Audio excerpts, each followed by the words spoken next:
In this video, we're talking about the 2 ways stress can inhibit sports performance and what corrections you can make right now.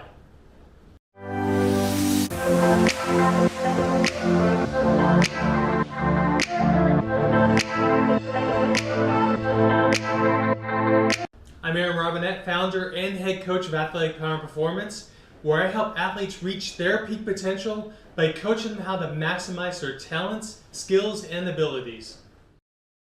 The first way this happens is when you get stressed, you start to get in that fight or flight mode. And what ends up happening here, the classic example is you have the lion right in front of you. You either need to fight that lion or you need to run from the lion. The only focus goes on the lion. Everything else in the periphery goes away. And what ends up happening is when you get stressed, even without the lion, the peripheral vision and everything around goes away and you get in that tunnel vision. And when this happens, you start to, on the sports field, you start to miss your teammates out on the side that you get past to. You start to miss opponents coming from the side. You start to miss a lot. The second thing is the game starts to speed up. So you hear classic examples of those real high performers, the stars of different sports. They say the game starts to slow down for them. Well, the opposite happens when you get stressed. Everything starts to speed up and every movement starts to become hyper-focused. You become hyper-focused on it and everything starts to speed up.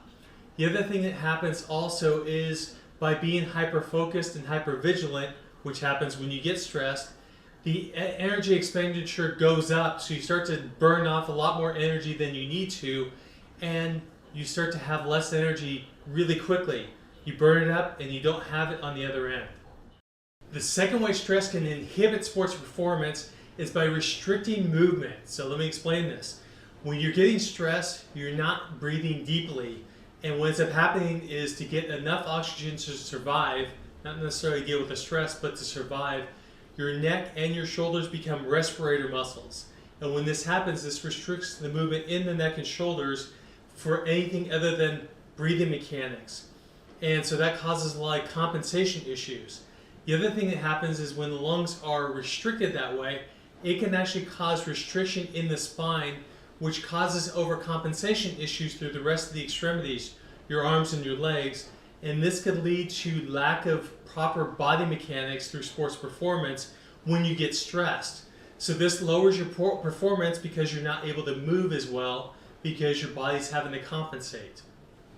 So the correction is to take 10 to 20 minutes on a daily basis to do some deep breathing. And the simplest way to do this is just laying on the ground or laying in bed just before you go to bed. Put your hand on your stomach, your other hand on your chest, and what you want to do is your first 2/3 of your breath, you want through your belly. So you want that hand on your belly to raise the first 2/3, and then the last third through the chest, and then exhale the exact opposite. So exhale through the chest and then through the belly. Do that for a good 20 minutes or even 10 minutes daily to start getting this practice in. So you start reducing your overall stress with stress, anxiety, even depression. This can start helping that.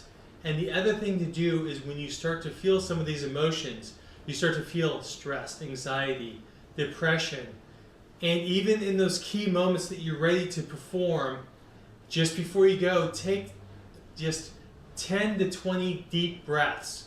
So you're not going into that full 10 to 20 minutes. Say you're going through a game and you're right at that last part and you need a score or you need to stop a score or something like that is going on.